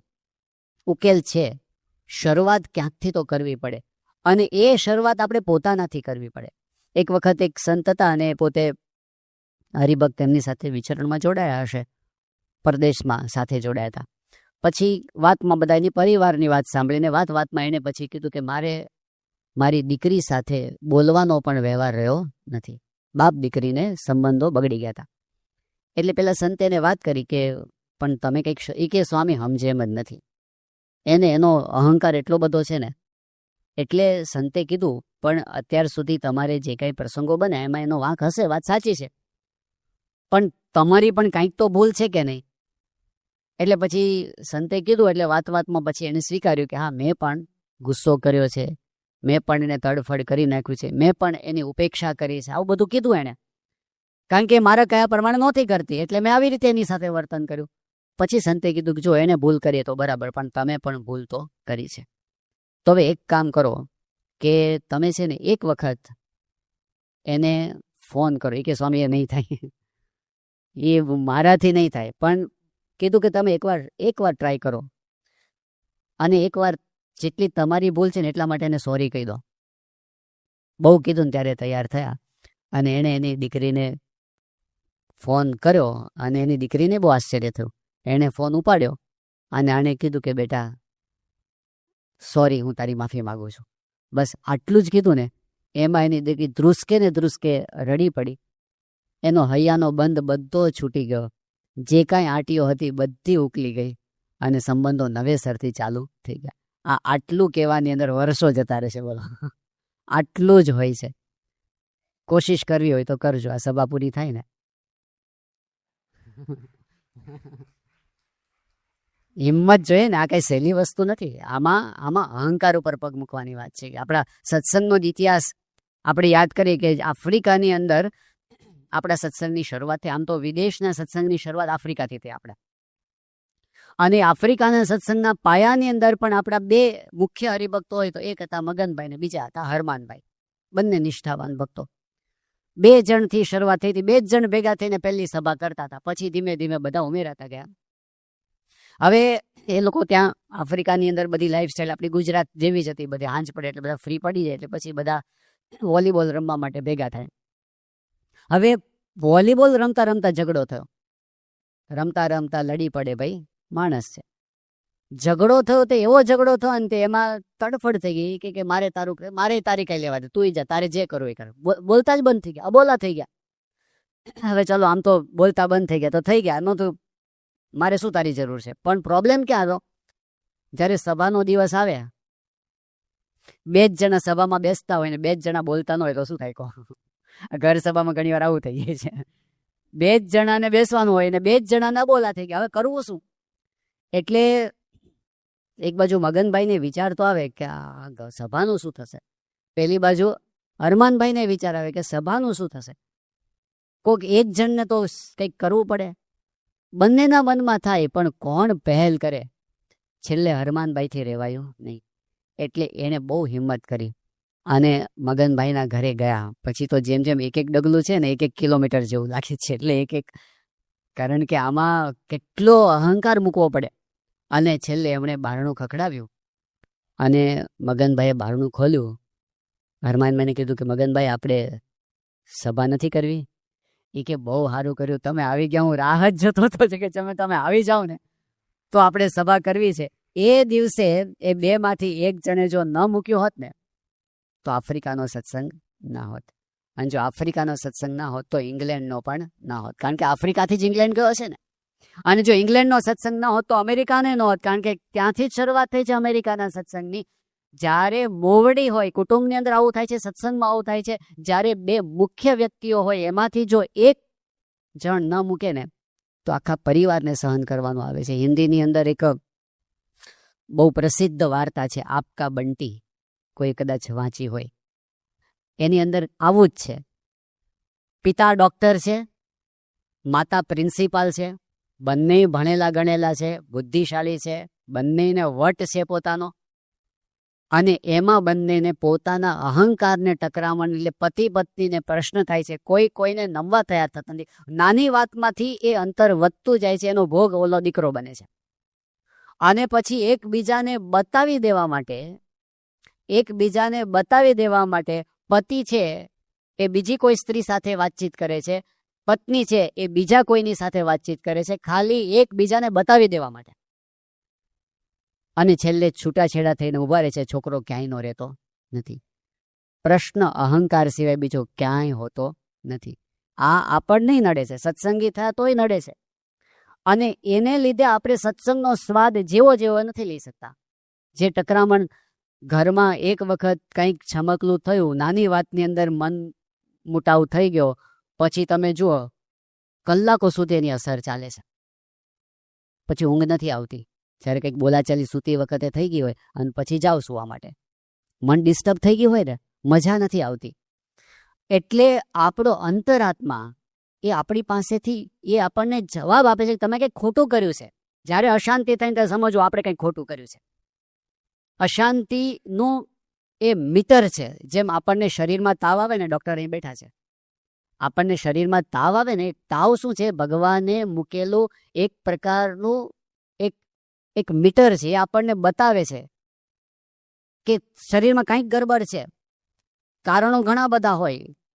તમને વાયરલ ઇન્ફેક્શનનો તાવ આવ્યો હોય, તમને સ્ટમકની અંદર કંઈક ફૂડ પોઈઝનિંગ થયું હોય એનો તાવ આવે ને, ઘણી વખત કમળાનો તાવ આવતો હોય છે, ઘણી વખત મેલેરિયાનો તાવ આવતો હોય છે, ઘણી વખત કંઈક વાગ્યું હોય ને દુખાવામાંથી તાવ આવી જાય છે, ઘણી વખત યુરિનલ ટ્રેકમાં ઇન્ફેક્શન હોય એનો તાવ. ઘણા કારણો હોઈ શકે. હવે તાવ આવે એટલે કોઈ વ્યક્તિ પેરાસિટામોલ લઈને તાવને દબાવી તો દે, પણ ડાયોગ્નોસિસ કરવાની જરૂર છે. તાવ એ તો એક ઇન્ડિકેશન આપે છે. તમારું શરીર તમને કહે છે કે શરીરમાં કંઈક ગરબડ છે, તપાસ કરો, કંઈક અંદર પ્રોબ્લેમ છે. એ બતાવવા માટે ટેમ્પરેચર બહાર આવે છે ને. એવી રીતે કંઈ પણ જ્યારે આપણને અશાંતિ થાય ને, એ ઇન્ડિકેશન છે કે આપણે કંઈક ગરબડ કરી છે. કાં આપણા વર્તનમાં ગરબડ થઈ છે, કાં આપણી વાણીમાં ગરબડ થઈ છે, કાં આપણા વિચારમાં ગરબડ થઈ છે. કંઈક ભૂલ કરી હોય તો જ આપણને અશાંતિ થાય, એ વિના થાય નહીં. કારણ કે આત્મા છે એનું તો સચ્ચિદ આનંદ એનો સ્વભાવ છે. આત્માનો સ્વભાવ આનંદ છે, પરમાત્માનો સ્વભાવ આનંદ છે. અને એમના ખોળામાં આપણે બેઠા છીએ. પછી કેમ અશાંતિ થાય? તો એ તપાસ કરવા માટે છે. એ આપણને બતાવે છે કે હવે પ્રોગ્રેસ કરવાનો ટાઈમ આવ્યો, હવે તપાસ કરવાનો ટાઈમ આવ્યો. તો જ્યારે આવું થાય ત્યારે આપણે જાતને તપાસીએ. ઘણી વખત શું થતું હોય છે, આપણને થાય કે ભૂલ તો હોય આપણી, પણ આપણે એ ભૂલને સાચી સાબિત કરવાની અંદર ઘણી એનર્જી વાપરી નાખીએ છીએ. દલીલો કરવાની અંદર, આપણી ભૂલને ઢાંકવાની અંદર આપણે સ્વીકારતા નથી. ઘણી વખત એવું બને, આપણે કહીએ કે ભાઈ ભૂલ એની વધારે છે મારી ઓછી છે, એમાં વર્ષો કાઢી નાખતા હોય છે. 100% સાચી વાત હોય, સામેવાળાની ભૂલ વધારે હોય, આપણી ભૂલ ઓછી હોય. પણ જો આપણે ઉકેલ લાવવો હોય, એને શાંતિ જોતી હોય ને રાજીપો જોતો હોય, તો એના માટેનો એક જ ઉપાય છે કે આપણી થોડી ભૂલ હોય ને તો પણ એ થોડી ભૂલને જોવી, એને સુધારવી, એના માટે માફી માંગવી. આ જ મહાન સ્વામી મહારાજે આપેલી ફોર્મ્યુલા છે. આ જ પ્રમુખ સ્વામી મહારાજે આપેલી ફોર્મ્યુલા છે. સ્વામીએ કીધું કે ખમવું, ઘસાવવું, અનુકૂળ થવું, મનગમતું મૂકવું એ પોતાને જ કરવાનું છે, સામેવાળાનું જોશો નહીં. આપણે ન્યાય અન્યાયમાં ચડી જઈએ છીએ. આપણે ન્યાય મેળવવા માટેની લડાઈમાં શાંતિને ગુમાવી દઈએ છીએ. શાંતિ સાચવવા માટે ન્યાય અન્યાયના વિચારો છોડી દેવા પડે, તો આપણને સાચા અર્થમાં શાંતિ મળશે. એટલે એક આપણને નડતું હોય છે ભગવાનને સંત મળ્યા પછી કે સંબંધોની અંદર ગરબડને, એમાં પણ મુખ્ય અહંકાર.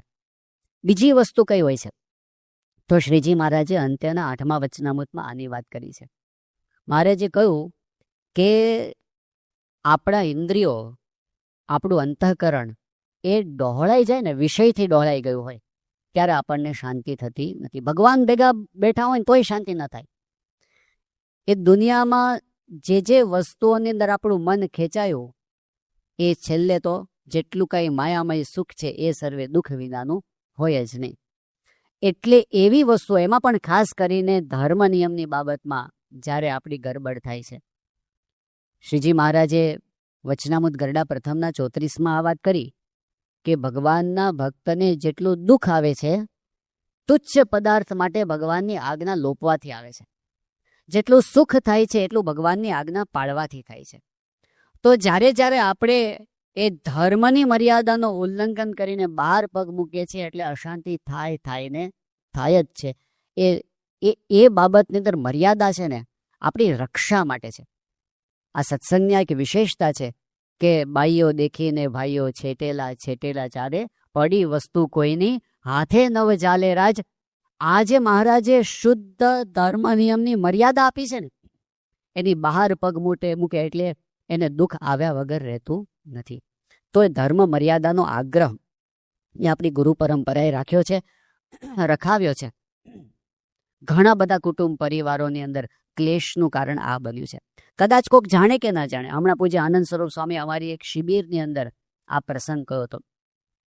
એમણે કહ્યું કે એ જ્યારે અમદાવાદ એટલે મુંબઈમાં રહેતા પૂર આશ્રમની અંદર, આનંદ સ્વરૂપ સ્વામી પોતે સારા ટેબલ ટેનિસ પ્લેયર હતા. પહેલાં જ્યારે ભણતા હતા કે કોલેજમાં ત્યારે, તો એમના એક મિત્ર હતા. એમની સાથે એમના 2 જણની પેર રમતી હોય ને ટેબલ ટેનિસમાં, તો એની સાથે એ રમતા. અને એ તો સિંગાપોર સુધી ને બધે ભારતનું પ્રતિનિધિત્વ કરવા માટે રમવા ગયેલા. બહુ સારા પ્લેયર હતા ટેબલ ટેનિસના અને ધનવાન પરિવારમાંથી હતા. આનંદ સ્વરૂપ સ્વામીએ તો દીક્ષા લઈ લીધી, પણ પેલા જે એમના મિત્ર હતા એને તો કંઈ સત્સંગનો યોગ હતો ને, એને પછી એ તો પોતે પોતાના બિઝનેસમાં ને એમાં પોતે આગળ વધ્યા હશે. વર્ષો સુધી કોઈ સંપર્ક નહોતો. વર્ષો પછી આનંદ સ્વરૂપ સ્વામીને એ પોતે 20-25 વર્ષ પછી મળ્યા મુંબઈની અંદર મંદિરે. એ શોધતા આવે કે મારા મિત્ર હતા પેલા નિરંદ દવે, એ ક્યાં છે? તો ગોતતા પહોંચ્યા. અને પછી વર્ષો પછી મળ્યા એટલે પછી બધી એની સુખ દુઃખની વાતો કરી. એમાં મિત્ર હતા એટલે એને સાચા ભાવે, નિખાલસ ભાવે એને કીધું કે મારી પાસે બધું જ છે, પૈસા છે, પરિવાર છે, બંગલા છે, ગાડી છે, પણ અંતરમાં શાંતિ નથી. અને અશાંતિનું કારણ એને શું કીધું? અશાંતિનું કારણ એ જ કીધું કે હું મારા ધર્મ પત્ની પ્રત્યે વફાદાર નથી રહી શક્યો. એ મને ડંખે છે અંદરથી. એની પત્નીને તો ખબર નથી કદાચ, પણ એ મને ડંખે છે. અંતરાત્મા મને કોરી ખાય છે કે હું એને વફાદાર નથી. આ યુનિવર્સલ પ્રિન્સિપલ જેવું છે. શાંતિ એ સત્યની અંદર છે, અશાંતિ અસત્યની અંદર રહેલી છે. જ્યારે આપણે વફાદારી ગુમાવીએ છીએ કોઈ પણ જગ્યાએ, કોઈ પણ પ્રકારે, તો કદાચ આખી દુનિયાને આપણે છેતરી શકીશું, આપણા અંતરાત્માને આપણે ક્યારેય છેતરી શકતા નથી. અને એ અશાંતિ કરે છે. ધર્મ નિયમની મર્યાદા આ બહુ જ મોટી વસ્તુ છે, અને એ આપણા સત્સંગની વિશેષતા છે. આપણે આશરો તો મજબૂત છે, પણ આજ્ઞા પાલનની અંદર ખોટ આવવી જોઈએ નહીં. એક સેન્ટરની અંદર હું તમને મહિના પહેલાંની વાત કરું છું કે એક બહુ જ સારા સત્સંગી યુવાન અને બિઝનેસ સારો કરે, ભક્તિભાવવાળા, અને દર પૂનમે એની નજીકનું જે શિખરબદ્ધ મંદિર છે એ ત્યાંથી લગભગ 15 કિલોમીટર જેટલું થાય છે, એ પદયાત્રા કરે દર પૂનમે. અને શ્રાવણ માસની અંદર આખો મહિનો સવારે વહેલા મંગળા આરતીમાં પહોંચે, 15 કિલોમીટર ચાલીને, આખો મહિનો, વર્ષોથી એનો એવો નિયમ છે. એટલે ભક્તિભાવવાળા પણ છે. પણ જો ગરબડ ક્યાં થાય છે, આપણે ત્યાં ધર્મ સહિત ભક્તિની વાત મહારાજે કરી છે ને, એની કેટલી અગત્યતા છે. પદયાત્રા કરતા ત્યારે બીજા બધાય જતા હોય, કારણ કે મોટું શિખરબદ્ધ મંદિર છે, પ્રસિદ્ધ છે, પદયાત્રાનો ત્યાં મહિમા છે. એ જતા હોય તો કેટલાક બહેનો પણ ચાલીને જતા હોય, પદયાત્રા કરે. પદયાત્રા કરતા કરતા વાતો કરતા કરતા જાય, એમાં શું? એમાં તો કંઈ ખોટું નથી.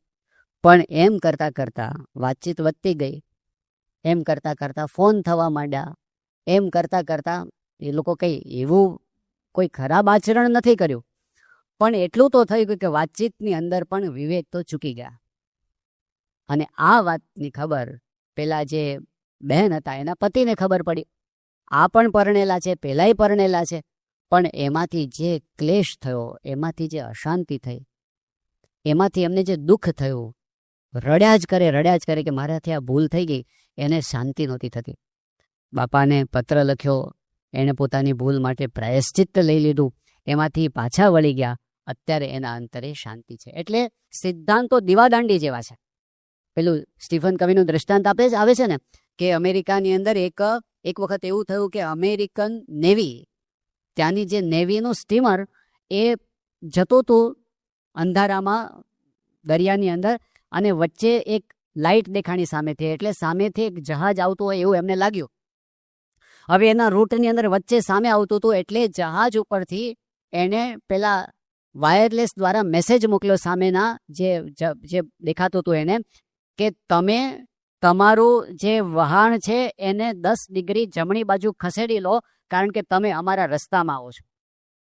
તો સામેથી વાયરલેસમાં મેસેજ આવ્યો કે તમે ખસી જાઓ, અમે નહીં ખસીએ, એવો જવાબ આવ્યો. તો આણે કીધું કે હું અમેરિકન નેવીનો હું કેપ્ટન બોલું છું, તમે ખસી જાઓ. તો સામેથી જવાબ આપ્યો કે હું કેપ્ટન નથી, હું સામાન્ય લેમેન છું, પણ અમારાથી નહીં ખસાય, તમે ખસી જાઓ. પણ પેલા કે તને ખબર છે હું આર્મી નેવીનો માણસ બોલું છું, અમેરિકન નેવીનો, ખસી જાતું. તો સામેથી કીધું કે તમે ખસો, કારણ કે હું તો દીવાદાંડી ઉપરથી બોલું છું. દીવાદાંડી ન ખસે, આપણે ખસવું પડે. આપણે ગમે એટલા મોટા હોઈએ ને તો એ દીવાદાંડી જ છે. એમ ધર્મના સિદ્ધાંતો એ સિદ્ધાંતો છે, સિદ્ધાંતો ખસતા નથી. આપણે જ એડજસ્ટમેન્ટ કરી અને સિદ્ધાંત ઉપર આજે નહીં તો કાલે આવવું જ પડે છે, એ વિના છૂટકો નથી. એવી રીતે આ ધર્મના સિદ્ધાંતો પાયાના સિદ્ધાંતો છે. અને એટલે આપણી ગુરુ પરંપરાએ કેટલો એનો આગ્રહ રાખ્યો છે. આપણા મહાન ભક્તરાજનું નામ તમે સાંભળ્યું હશે, હર્ષદરાય દવે, હર્ષદરાય ત્રિભુવનદાસ દવે, જેમણે આપણને સ્વામિનારાયણ ભગવાનનું જીવન ચરિત્ર, ગુણાતીતાન સ્વામીનું જીવન ચરિત્ર, ભગતજી મહારાજનું, શાસ્ત્રીમાનું જીવન ચરિત્ર આપ્યું.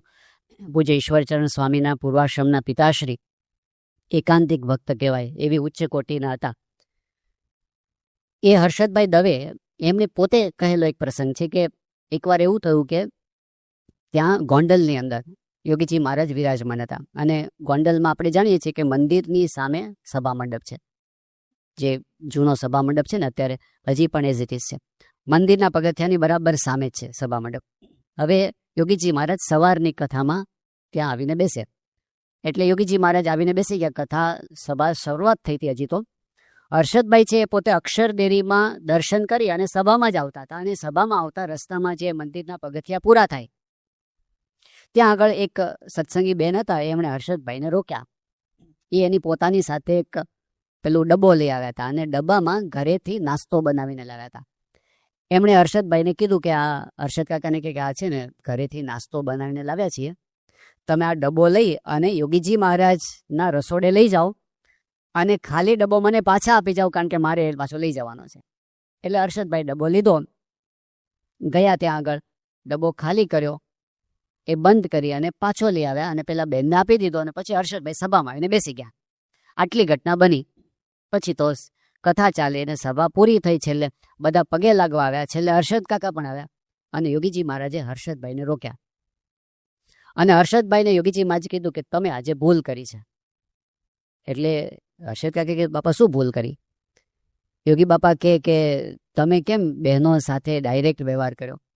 એ કે સ્વામી મેં તો કંઈ કર્યું નથી, પછી એમને યાદ આવ્યું કે હા સ્વામી, એ તો પેલો નાસ્તાનો ડબ્બો હતો તો ખાલી કરીને પાછો આવ્યો. કે ભાઈ એ બરાબર, પણ તમે હાથો હાથ કેમ લીધો?